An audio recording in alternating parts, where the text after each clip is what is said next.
ನೋಡಿ, ಸಿಎಂ ಕುರ್ಚಿಯ ಭವಿಷ್ಯ ಇವತ್ತು ತೀರ್ಮಾನ ಆಗೋಯ್ತು. ಇಲ್ಲಿಯವರೆಗೂ ಇದೊಂದು ಯಕ್ಷ ಪ್ರಶ್ನೆ ಆಗಿತ್ತು. ಆದ್ರೆ ಇವತ್ತು ಅದರಲ್ಲೂ ಕೂಡ ಮೂಡ ಹಗರಣದ ತನಿಖೆಯನ್ನ ಸಿಬಿಐ ಕೊಡಬೇಕು ಅನ್ನುವಂಥ ವಿಚಾರಣೆ ನಡೀತಲ್ಲ, ಅದರಲ್ಲೇ ಗೊತ್ತಾಗೋಯ್ತು. ಬೇರೆ ನಿಮಗೆ ಹೆಚ್ಚು ವಿವರಣೆಯೇ ಬೇಡ, ನೀವೇ ಹೇಳ್ತೀರಿ ಹೌದು ಇದು ಹಿಂಗೆ ಆಗುತ್ತೆ ಅಂತ ಹೇಳ್ತೀರಿ. ಯಾಕಂದ್ರೆ ನೋಡಿ, ಇಲ್ಲಿವರೆಗೂ ಏನಿತ್ತು ಪ್ರಶ್ನೆ, ಒಂದ್ ಕಡೆ ಸಿದ್ದರಾಮಯ್ಯನವರು, ಹೈಕಮಾಂಡ್ ಕೂಡ ಏಕಾಏಕಿ ಅವ್ರನ್ನ ಕೆಳಗಿಳಿಸುವಂತಹ ಒಂದು ಪರಿಸ್ಥಿತಿಯಲ್ಲಿ ಇಲ್ಲ ಅಂತ. ಸ್ಟ್ರಾಂಗೆಸ್ಟ್ ಹೈಕಮಾಂಡ್ ಅಲ್ಲ ಇವತ್ತಿನ ಕಾಂಗ್ರೆಸ್ ಹೈಕಮಾಂಡ್. ಮತ್ತು ಕರ್ನಾಟಕವನ್ನು ಕಳ್ಕೊಳ್ಳಿಕ್ಕೂ ಅವ್ರು ರೆಡಿ ಇಲ್ಲ. ಹೀಗಿರುವಂತಹ ಸಂದರ್ಭದಲ್ಲಿ ಈಗ ಈ ಮೂಡ ಹಗರಣ ಒಂದಿತ್ತಲ್ಲ, ಇದೊಂದು ಪ್ರಶ್ನೆ ಆಗಿ ಉಳಿದಿತ್ತು. ಈ ಪ್ರಕರಣ ಏನಾದ್ರು ಸಿದ್ದರಾಮಯ್ಯನವ್ರನ್ನ ಮುಖ್ಯಮಂತ್ರಿ ಪಟ್ಟವನ್ನ ತ್ಯಾಗ ಮಾಡುವ ಹಾಗೆ ಮಾಡುತ್ತಾ ಅನ್ನೋ ಪ್ರಶ್ನೆ ಇತ್ತು. ಇವತ್ತು ಉತ್ತರ ಸಿಕ್ಕಿದೆ. ಯಾವ ಉತ್ತರ? ಮುಖ್ಯಮಂತ್ರಿ ಪಟ್ಟವನ್ನ ಸಿದ್ದರಾಮಯ್ಯನವರು ಕಳೆದುಕೊಳ್ಬೇಕಾಗತ್ತಾ ಅಥವಾ ಇನ್ನು ಯಾವುದೇ ತೊಂದರೆ ಇಲ್ಲ ಅವರು ಗಟ್ಟಿ ಅನ್ನುವಂತ ಸಾಧ್ಯತೆ ಕಂಡು ಬರ್ತಾ ಇದೆಯಾ? ಏನಾಗುತ್ತೆ? ಎಸ್, ಆ ಎಲ್ಲ ವಿವರಗಳನ್ನ ಕೊಡೋ ಸಲುವಾಗಿ ನಾನು ಬಂದಿದ್ದೇನೆ. ಆತ್ಮೀಯರೇ, ವಾರ್ತೆ ವಿಶೇಷ ಕಾರ್ಯಕ್ರಮಕ್ಕೆ ಸ್ವಾಗತ. ನಾನು ವೀರೇಂದ್ರ ಉಪ್ಪುಂದ.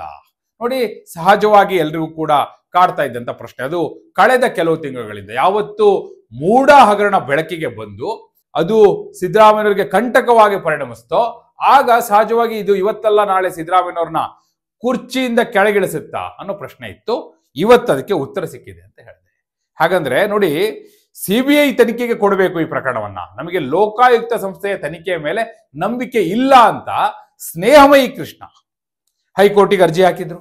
ಇವತ್ತು ವಿಚಾರಣೆಗೆ ಬಂತು. ವಿಚಾರಣೆಗೆ ಬಂದಾಗ ನೋಡಿ, ಸಹಜವಾಗಿ ಇವತ್ತಿನ ವಾದ ಪ್ರತಿವಾದವನ್ನ ನೋಡಿದ್ರೆ ಸಿದ್ದರಾಮಯ್ಯನವ್ರ ಪರವಾದಂತ ವಕೀಲರು ಯಾವುದೇ ಕಾರಣಕ್ಕೂ ಸಿಬಿಐ ಕೊಡಬಾರದು ಅಂತಿದ್ರು. ಆ ಕಡೆ ಸ್ನೇಹಮಯಿ ಕೃಷ್ಣ ಪರ ವಕೀಲರು ಇದು ಯಾವುದೇ ಕಾರಣಕ್ಕೂ ಲೋಕಾಯುಕ್ತ ಸಂಸ್ಥೆ ಅಡಿಯಲ್ಲಿ ತನಿಖೆ ಆಗ್ಬಾರ್ದು, ಮುಖ್ಯಮಂತ್ರಿಗಳ ಪ್ರಭಾವ ಇರುತ್ತೆ, ರಾಜ್ಯ ಸರ್ಕಾರದ ಪ್ರಭಾವ ಇರುತ್ತೆ, ತನಿಖೆ ಸರಿಯಾಗಿ ಆಗೋದಿಲ್ಲ, ನಮಗೆ ನಂಬಿಕೆ ಇಲ್ಲ, ಸಿಬಿಐ ತನಿಖೆ ಕೊಡಿ ಅಥವಾ ಯಾವುದೇ ಸ್ವತಂತ್ರ ಸಂಸ್ಥೆಗೆ ಕೊಡಿ ನೀವು ಅಂತೆಲ್ಲ ವಾದ ಮಾಡ್ತಾ ಇದ್ರು.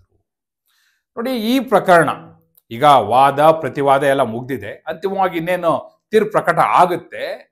ಈ ಪ್ರಕರಣವನ್ನ ಒಂದು ವೇಳೆ ಸಿಬಿಐ ತನಿಖೆಗೆ ಕೊಟ್ರು ಅಂತ ಭಾವಿಸೋಣ. ಆಗ ಏನಾಗುತ್ತೆ? ಸಿಬಿಐ ತನಿಖೆ ಕೊಟ್ಟದ್ದೇ ಆದ್ರೆ ಈಗಾಗಲೇ ನೋಡಿ, ನಿಮ್ಗೆ ಎಲ್ಲ ಕಡೆಯಿಂದಲೂ ಮುಖ್ಯಮಂತ್ರಿ ಸಿದ್ದರಾಮಯ್ಯನವರಿಗೆ ಹೈಕಮಾಂಡ್ ಒಂದು ರೀತಿ ಅಡಕತ್ತರೆಯಲ್ಲಿ ಸಿಲುಕಿಸ್ಬಿಟ್ಟಿದೆ.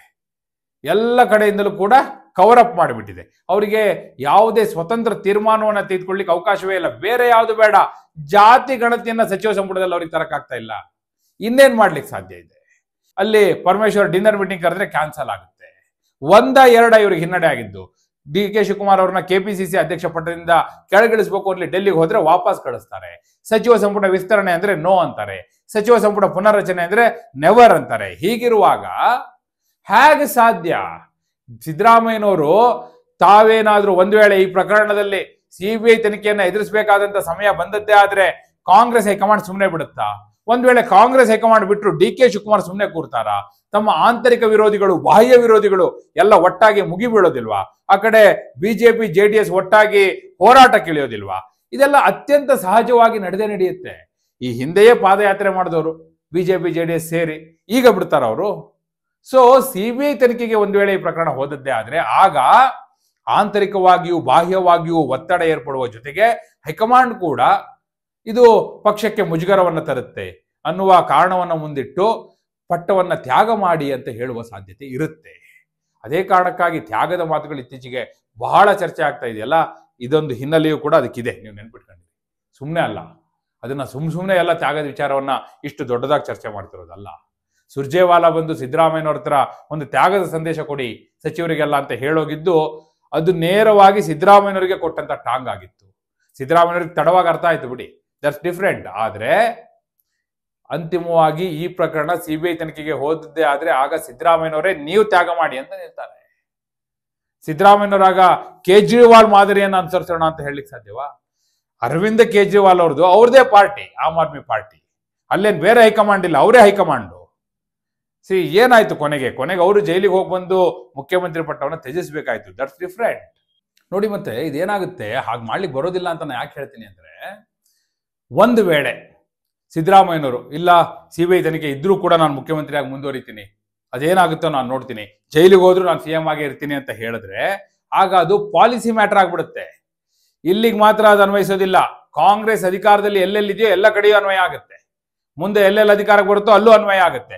ಫಾರ್ ಎಕ್ಸಾಂಪಲ್ ರೇವಂತ್ ರೆಡ್ಡಿ ಅವರು ಇಂಥದ್ದೇ ಯಾವ್ದೋ ಪ್ರಕರಣ ಬಂತು ಅನ್ಕೊಳ್ಳಿ, ಅವ್ರು ನಾನು ಯಾವುದೇ ಕಾರಣಕ್ಕೂ ರಾಜೀನಾಮೆ ಕೊಡೋದಿಲ್ಲ, ಜೈಲಿಗೆ ಹೋದ್ರೂ ತನಿಖೆ ಎದುರಿಸ್ತೀನಿ ಅಂತಾರೆ. ಹಿಮಾಚಲ್ ಪ್ರದೇಶದ ಮುಖ್ಯಮಂತ್ರಿ ಅವರು ಹಂಗೆ ಹೇಳ್ತಾರೆ. ಏನ್ ಮಾಡ್ತಾರೆ ಅವಾಗ? ಒಂದ್ ಕಡೆ ಒಂದು ರಾಜ್ಯದಲ್ಲಿ ಅದನ್ನ ಅನ್ವಯಿಸಿದ್ದೇ ಆದ್ರೆ ಅದು ಎಲ್ಲ ರಾಜ್ಯಗಳಿಗೂ ಅನ್ವಯ ಆಗುತ್ತೆ. ಆ ಕಾರಣಕ್ಕಾಗಿ ಇದು ಅಷ್ಟು ಸುಲಭ ಸಾಧ್ಯ ಅಲ್ಲ, ಮೇಲ್ನೋಟಕ್ಕೆ ಕಂಡಷ್ಟು ಸುಲಭ ಸಾಧ್ಯ ಅಲ್ಲ ಅನ್ನೋದು ಸ್ಪಷ್ಟವಾಗಿ ಗೋಚರಿಸ್ತಾ ಇದೆ. ಸೊ ಹೀಗಾಗಿ ಸಿದ್ದರಾಮಯ್ಯನವರು ಒಂದು ವೇಳೆ ಸಿಬಿಐ ತನಿಖೆಗೆ ಹೋದದ್ದೇ ಆದ್ರೆ ಆಗ ಹೈಕಮಾಂಡ್ ಮುಖ್ಯಮಂತ್ರಿ ಪಟ್ಟವನ್ನು ತ್ಯಜಿಸಬೇಕು ಅಂತ ಹೇಳಿದ್ರೆ ಏನ್ ಮಾಡ್ಲಿಕ್ಕೆ ಸಾಧ್ಯ? ಅವ್ರು ಅದಕ್ಕೆ ಹೇಳಿದ್ ನಾನು ಅಡಕತ್ತರಿಯಲ್ಲಿ ಸಿಲುಕಿದ್ದಾರೆ ಅಂತ ಸುಮ್ಮನೆ ಹೇಳಿದ್ದಲ್ಲ, ಏನು ಬೇಕಾದ್ರೂ ಆಗ್ಬೋದು. ಆಗ ಸಿದ್ದರಾಮಯ್ಯವರು ಇಲ್ಲ ನಾನು ಎದುರಿಸ್ತೀನಿ ಅಂತೇಳಿ ಸ್ವಲ್ಪ ಟೈಮ್ ಬೈ ಮಾಡ್ಲೂಬಹುದು, ಆ ಸಾಧ್ಯತೆಯೂ ಕೂಡ ಇರುತ್ತೆ. Let us wait and see ಏನಾಗುತ್ತೆ ಅನ್ಲಿ. ಆದ್ರೆ ಸಿಬಿಐ ತನಿಖೆಗೆ ಹೋದದ್ದೇ ಆದ್ರೆ ಸಿದ್ದರಾಮಯ್ಯನವರಿಗೆ ಸಂಕಷ್ಟ ಶುರು ಅಂತ, ಮತ್ತು ಮುಖ್ಯಮಂತ್ರಿ ಪಟ್ಟ ನಿಧಾನವಾಗಿ ಅವರ ಕೈ ಜಾರಲು ಆರಂಭಿಸಿದೆ ಅಂತ ಹೇಳಿ ಅರ್ಥ. ಇಲ್ಲಪ್ಪ ಒಂದ್ ವೇಳೆ ಕೋರ್ಟ್ ಲೋಕಾಯುಕ್ತ ತನಿಖೆ ಮುಂದುವರಿಲಿ ಅಂತ ಹೇಳ್ತು ಅನ್ಕೊಳ್ಳಿ, ಇಲ್ಲ ಲೋಕಾಯುಕ್ತ ತನಿಖೆ ಸರಿ ಇದೆ, ಸರಿಯಾದ ಹಾದಿಯಲ್ಲಿ ಹೋಗ್ತಾ ಇದೆ, ಯಾವುದೇ ಪ್ರಭಾವ ಇಲ್ಲ, ಅದೊಂದು ಸ್ವತಂತ್ರ ಸಂಸ್ಥೆ, ಅವ್ರ ತನಿಖೆ ಮಾಡ್ಲಿ ಅಂತ ಹೇಳಿದ್ರು ಅನ್ಕೊಳ್ಳಿ. ಆಗ ನೋಡಿ ಸಿದ್ದರಾಮಯ್ಯನವರು ಬಹುತೇಕ ಸೇಫ್ ಆದ್ರು ಅನ್ನುವಂಥ ಸಂದೇಶ ಹೋಗುತ್ತೆ. ನೋ ಡೌಟ್, ಅದರಲ್ಲಿ ಯಾವುದೇ ಅನುಮಾನ ಬೇಡ. ಸಿದ್ದರಾಮಯ್ಯನವರಿಗೆ ಮೊನ್ನೆ ಹೇಳ್ತಾ ಇದ್ರಲ್ಲ, ಅಲ್ಲೆಲ್ಲ ಹಿರಿಯೂರಲ್ಲೋ ಚಿತ್ರದುರ್ಗದಲ್ಲಿ ನಿಂತ್ಕೊಂಡು ಮಾತಾಡ್ತಾ ಇದ್ರು, 5 ವರ್ಷ ನಾವೇ ಇರ್ತೀವಿ ಅಂತಿದ್ರು, 5 ವರ್ಷ ನಮ್ಮ ಸರ್ಕಾರವೇ ಇರುತ್ತೆ ಅಂತಿದ್ರು. ಬಹುಶಃ ಹಾಗೇನಾದ್ರೂ ಆದ್ರೆ 5 ವರ್ಷ ನಾನೇ CM ಅಂತ ಹೇಳಿದ್ರು ಹೇಳ್ಬೋದು, ಆ ಸಾಧ್ಯತೆಯೂ ಕೂಡ ಇರುತ್ತೆ. ಆ ದೃಷ್ಟಿಯಿಂದ ಈ ಪ್ರಕರಣದ ತೀರ್ಪು ಬಹಳ ಮುಖ್ಯ. ಇವತ್ತು ವಾದ ಪ್ರತಿವಾದವನ್ನು ಆಲಿಸಿದ ನಂತರ ತೀರ್ಪನ್ನ ಪ್ರಕಟ ಮಾಡೋದಷ್ಟೇ ಬಾಕಿ ಉಳಿಸ್ಕೊಂಡಿದ್ದಾರೆ. ಯಾವ್ದು ಬೇಕಾದ್ರೂ ಮಾಡಬಹುದು. ಸಿಬಿಐ ತನಿಖೆಗೆ ಹೋದದ್ದೇ ಆದ್ರೆ ಸಿದ್ದರಾಮಯ್ಯನವರಿಗೆ ಸಂಕಷ್ಟ ಕಟ್ಟಿಟ್ಟ ಬುತ್ತಿ. ಮತ್ತು ಇವತ್ತು ನಾಗಪ್ರಸನ್ನ ಅವರು ಎಲ್ಲೂ ಕೂಡ ಸಿದ್ದರಾಮಯ್ಯನವರ ಪರವಾದಂತ ವಕೀಲರಿಗೆ ಟೈಮ್ ಬೈ ಮಾಡ್ಲಿಕ್ಕೆ ಅವಕಾಶವನ್ನ ಕೊಡ್ಲಿಲ್ಲ, ಹಾಗೂ ಬಹಳ ಖಡಕ್ ಆಗಿದ್ರು, ಕಟ್ಟುನಿಟ್ಟಾಗಿದ್ರು. ಈ ಹಿಂದೆ ಈಗಾಗಲೇ ಅವರು ಸಿದ್ದರಾಮಯ್ಯನವರ ವಿರುದ್ಧ ಒಂದು ತೀರ್ಪನ್ನ ಕೊಟ್ಟಿದ್ದಾರೆ. ಅಂದ್ರೆ ಸಿದ್ದರಾಮಯ್ಯನವರಿಗೆ ಅದು ವಿರುದ್ಧ ಆಯ್ತು, ಅವ್ರು ಕೊಟ್ಟಂತ ತೀರ್ಪು ಅವ್ರ ವಿರುದ್ಧ ತನಿಖೆ ನಡೀಲಿಕ್ಕೆ ಅವಕಾಶವನ್ನ ಮಾಡಿಕೊಡ್ತು. ಅವರೇನು ಮುಖ್ಯಮಂತ್ರಿ ಪಟ್ಟವನ್ನು ತ್ಯಜಿಸಲಿಲ್ಲ ತನಿಖೆ ಆದ ಕೂಡಲೇ, ಆದ್ರೆ ಅವರಿಗೆ ಒಂದಷ್ಟು ಹಿನ್ನಡೆ ಆಯ್ತು.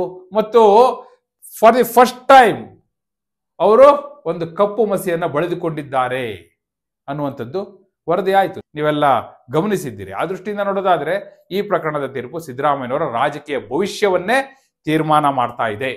ನಿಮ್ಮ ಪ್ರಕಾರ ಸಿದ್ದರಾಮಯ್ಯನವರು ಈ ಪ್ರಕರಣ ಸಿಬಿಐ ತನಿಖೆಗೆ ಹೋಗಿದ್ದೇ ಆದ್ರೆ ಆಗ ಮುಖ್ಯಮಂತ್ರಿ ಪಟ್ಟವನ್ನು ಕಳೆದುಕೊಳ್ಳಬಹುದೇ, ಅಥವಾ ಇಲ್ಲ ಅವ್ರು ಯಾವುದೇ ಕಾರಣಕ್ಕೂ ಮುಖ್ಯಮಂತ್ರಿ ಪಟ್ಟವನ್ನು ಕಳೆದುಕೊಳ್ಳುವಂತ ಸನ್ನಿವೇಶವೇ ಬರೋದಿಲ್ಲ, ಇದು ಸಿಬಿಐ ತನಿಖೆಗೆ ಹೋಗೋದಿಲ್ಲ ಅಂತ ನೀವು ಭಾವಿಸ್ತೀರಾ?